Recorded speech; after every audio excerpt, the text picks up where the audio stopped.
Assalamualaikum warahmatullahi wabarakatuh. Perkenalkan, kami delegasi Universitas Airlangga dengan saya Melva Emily bersama rekan saya Kevin Hartono dan Angelina Regita yang berdiri pada posisi kontra terhadap mosi ini.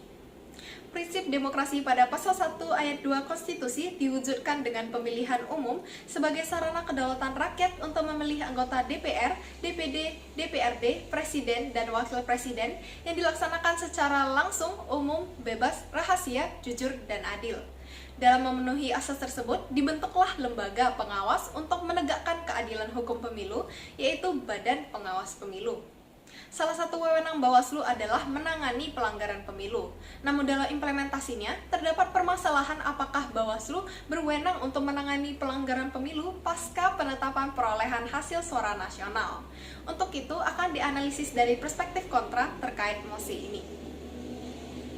Secara yuridis, tidak ada aturan yang mengatur mengenai batasan waktu bagi Bawaslu untuk memulai menangani kasus dugaan pelanggaran pemilu. Hal tersebut bertujuan untuk memberikan kesempatan yang luas bagi para peserta pemilu yang merasa haknya dilanggar untuk melaporkan temuannya kepada Bawaslu dan mencari keadilan melalui Bawaslu.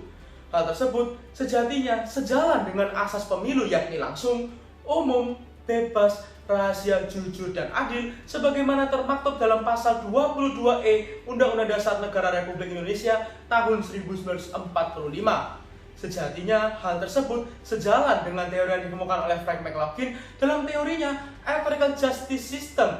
Beliau mengemukakan bahwa keadilan pemilu merupakan instrumen esensial guna menjamin legitimasi demokrasi dan tingkat kredibilitas hasil pemilihan umum itu sendiri.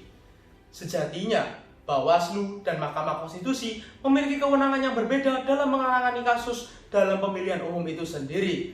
Hal tersebut termaktub di dalam Undang-Undang Pemilu. Yang pertama, dalam pasal 95 Undang-Undang Pemilu menjelaskan bahwa Bawaslu memiliki wewenang untuk memeriksa, mengkaji, dan memutus dugaan pelanggaran administratif pemilu dan politik uang, serta memeriksa, mengadjudikasi, serta memutus sengketa proses pemilu. Berbeda halnya dengan pasal 473 Undang-Undang Pemilu yang menjelaskan bahwa Mahkamah Konstitusi memiliki wewenang untuk menyelesaikan sengketa perselisihan hasil pemilu.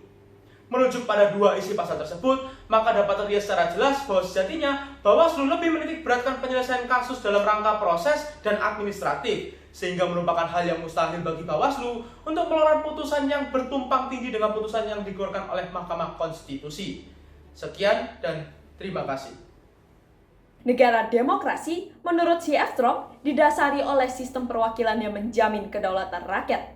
Sistem perwakilan ini dapat lahir melalui pemilu sebagai sarana berdemokrasi bagi warga negara dan merupakan perwujudan nyata keikutsertaan rakyat dalam kehidupan kenegaraan yang dijamin oleh konstitusi.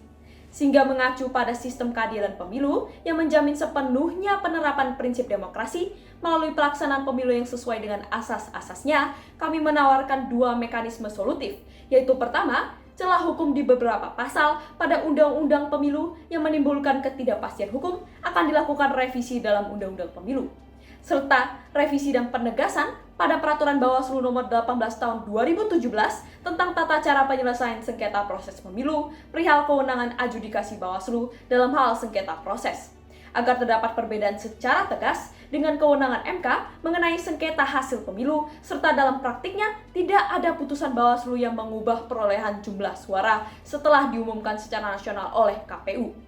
Kedua, terkait dengan pengaturan waktu. Mengenai wewenang Bawaslu dalam menangani pelanggaran pemilu, haruslah ditegaskan bahwa Bawaslu masih berwenang menanganinya pasca penetapan perolehan hasil, sehingga menjamin kepastian hukum dalam penanganan pelanggaran pemilu pasca penetapan perolehan hasil suara.